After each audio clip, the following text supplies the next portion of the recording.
تو جنرل زاہد پھر ایرانین کی سکسیس یہ ہے کہ انہوں نے 20 سال 30 سال سے ایک ان ایون جنگ کی تیاری کی ہے. ان کو پتا تھا کہ یہ فیئر جنگ نہیں ہوگی, یہ ٹوٹلی اسٹیکڈ ہوں گے, آڈز ان کے اگینسٹ ہوں گے.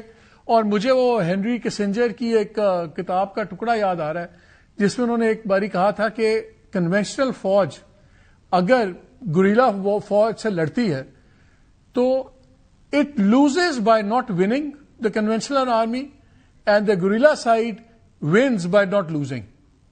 تو لگتا ہے وہ پھر ایران میں وہی فارمولا آ گیا کہ ایک طرف اتنی فائر پاور ہے. ایران نے تیاری ہمیشہ سے ایک ایسیمیٹرک وار کی ہی تیاری کی ہے پچھلے 40 سالوں میں, اور ایران نے تیاری نہیں کی. دیکھیے مالک صاحب, let's be very very realistic. ابھی ایوالونگ سچویشن ہے جی, لیٹس ناٹ سے کہ ایک لاجیکل اینڈ تک پہنچی نہیں ہے.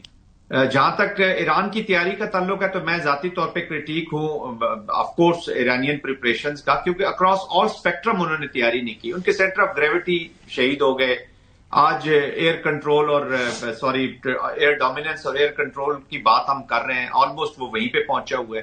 تو 100% تیاری. پھر تھوڑا سا موزیک ڈیفenس انہوں نے کیا, ٹھیک ہے وہ اس وقت ورک کر رہا ہے, لیکن کتنا امپیکٹ کر رہا ہے, یہ وار آگے کدھر جاتی ہے, still it is unpredictable. Evolving situation ہے, ان کو تیاری اور بھی کرنی چاہیے تھی. اور ڈپینڈنسی جو ہے وہ اگر اور اسپیکٹرمز بھی تیار ہوتے, یا نیوکلیر کا بھی جو ان کا چل رہا تھا, میں یہ نہیں کہتا کہ وہ نیوکلیر ہو جاتے کیونکہ بڑی اپریہنشنز ہوتی, لیکن اس کی پروٹیکشن بھی وہ نہیں کر پائے. تو دیکھیں نا, جب ٹاکس ہو رہی تھی تو وہ they were all set to go down to zero levels, اور انسپیکٹرز کی بھی بات کر رہے تھے. تو that could have been a better notion of victory, وہ چلا جاتا. بٹ اینی ویز تیاری اس میں انہوں نے کی ہوئی ہے, اور انہوں نے یہ جو دو چیزوں کا پورا فائدہ اٹھایا. ایک تو 93 ملین لوگ ان کے ساتھ جڑ گئے, وہ جو اندر انوائرمنٹ تھی, یا جو امریکنز یا جو ان کی ایکسپیکٹیشن تھی کہ اندر سے آگ لگ جائے گی, لوگ اٹھ جائیں گے, اگینسٹ ہو جائیں گے رجیم کے, وہ نہیں ہوا. 93 ملین. اور پھر انہوں نے جو اسٹریٹجک لوکیشن کا فائدہ اٹھایا ہے. لیکن ابھی اسی میں انہوں نے پوری دنیا کے ساتھ ایک نئی ریلیشن شپ بھی اسٹیبلش کر دی ہے. اسمارٹ وار.